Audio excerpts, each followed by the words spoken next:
Hi అండి, అందరికీ నమస్తే. వెల్కమ్ టు అవర్ ఛానల్ వారాల లక్షిత్ పటేల్ క్రియేషన్స్. ఈరోజు నేను సోయకూర గారెలు ఎలా ప్రిపేర్ చేయాలో చూపించబోతున్నాను. సాధారణంగా ఆకుకూరల్లో చాలా రకాలు ఉన్నాయి. అలాంటిదే సోయకూర. చిన్నగా, సన్నగా, పొడవుగా, చూడటానికి కొత్తిమీరలా కనిపించే ఈ ఆకుకూరను సోయకూర అని అంటారు. ఇంగ్లీష్లో దీనిని దిల్ లీవ్స్ అని పిలుస్తారు. ఈ సోయకూర గారెలు ప్రిపేర్ చేసుకోవడానికి ముందుగా ఒక మిక్సింగ్ బౌల్లో 1 కప్పు మినపప్పు, అరకప్పు శనగపప్పు, పావు కప్పు పెసరపప్పు వేసుకొని శుభ్రంగా కడిగి తగినన్ని నీళ్లు పోసి 5 గంటల పాటు నానబెట్టుకోవాలి. 5 గంటల తర్వాత ఇందులోని నీళ్లను వడగట్టి పక్కన పెట్టుకోవాలి. ఇప్పుడు ఒక మిక్సింగ్ జార్లో 2 టీ స్పూన్ల ధనియాలు, 1 టీ స్పూన్ జీలకర్ర, 1 టీ స్పూన్ మిరియాలు, 2 పచ్చిమిర్చి, 1 టీ స్పూన్ కల్లుప్పు వేసి కచ్చా పక్కాగా గ్రైండ్ చేసుకోవాలి.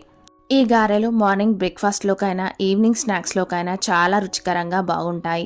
ఒకవేళ మీరు మార్నింగ్ బ్రేక్ఫాస్ట్గా చేయాలనుకుంటే నైటే ఈ పప్పులను నానబెట్టి పెట్టుకోవాలి. ఇప్పుడు ఇదే మిక్సీ జార్లోకి వడగట్టి పెట్టుకున్న పప్పును వేసి నీళ్లు ఏమి వేయకుండా గ్రైండ్ చేసుకోవాలి. ఇలా గ్రైండ్ చేసి పెట్టుకున్న పప్పును ఒక మిక్సింగ్ బౌల్లోకి ట్రాన్స్ఫర్ చేసుకొని దీనిలో రుచికి సరిపడిన కారం, ఉప్పు, పసుపు, అల్లం వెల్లుల్లి పేస్ట్ వేసుకొని ఒకసారి కలుపుకోవాలి.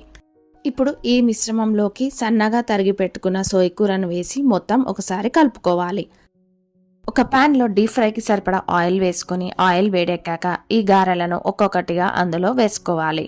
మీడియం ఫ్లేమ్లో అటు ఇటు టర్న్ చేసుకుంటూ బ్రౌన్ కలర్ వచ్చే వరకు ఫ్రై చేసుకోవాలి. అంతే, ఎంతో రుచికరమైన మరియు ఆరోగ్యకరమైన సోయకూర గారెలు రెడీ.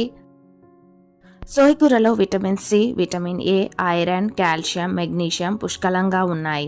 అప్పుడప్పుడు ఈ సోయకూరను మన డైట్లో చేర్చుకోవడం వలన ఈ పోషకాలు మనకు లభిస్తాయి. సోయకూరలో క్యాలరీలు తక్కువ మరియు ఫైబర్ ఎక్కువగా ఉంటుంది. ఈ సోయకూరను మనం పప్పుల్లో, కూరల్లో, పచ్చళ్ళలో కూడా వేసుకోవచ్చు. ఈ వీడియో కనుక మీకు నచ్చినట్లయితే ప్లీజ్ లైక్ చేసి మీ ఫ్రెండ్స్ అండ్ రిలేటివ్స్కి షేర్ చేయండి. మరిన్ని ఇంట్రెస్టింగ్ వీడియోస్ కోసం మా ఛానల్ని సబ్స్క్రైబ్ చేసుకోండి. Thanks for watching friends. Please subscribe our channel for more interesting videos. మరొక వీడియోతో మళ్ళీ కలుద్దాం.